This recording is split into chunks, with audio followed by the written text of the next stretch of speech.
美国民主党伫芝加哥举办全国代表大会，第二天的时是正式提名何锦丽和花珠参选正副总统。也落任了后，人气也是真清的前总统奥巴马，同工嘛有来助攻。 经过各州的党代表唱名表决，贺锦丽和花枝是正式得到民主党的提名，配做一组去选正副总统。当地密尔瓦基拜票的贺锦丽嘛，远端连线表达感谢。This is a people-powered campaign, and together we will chart a new way forward. 民主党内上有人气的前总统奥巴马翁仔某嘛，登来到芝加哥的主场，替贺华配大力背书助讲，前第一夫人米雪儿嘛推崇贺锦丽是传承因妈妈的正义和责任感，投身司法，替人民争取更较好的薪资、更较俗的处分药啊和教育机会。另外批评川普嘛，完全无得客气。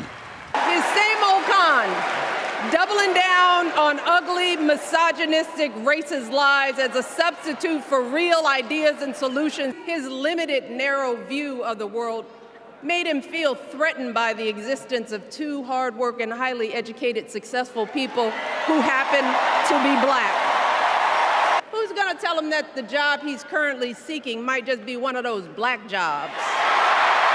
倒来就台的奥巴马是笑伊家己讲，对伫密雪后壁发言，真正是家己找家己的麻烦。但随着发挥真好的演说的功力，先学到伊的巨副手就是现任的总统 Joe Biden， 捍卫民主的爱国情操，全场拢真激动，大声画刀写脚，所以来强调会期已经团成，贺锦丽才是领导国家的第一人选。And we can't eradicate every cruelty and injustice in the world, but America can be and must be a force for good.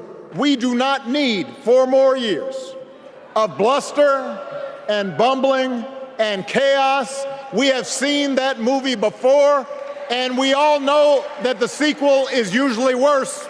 上强的做讲员一个接一个，甲气势优甲观点，所以来2天的全大会，花枝和贺锦丽会伫咧当地时间21和22一前一后出现，发表接受提名的演说。公司新闻司会长编译。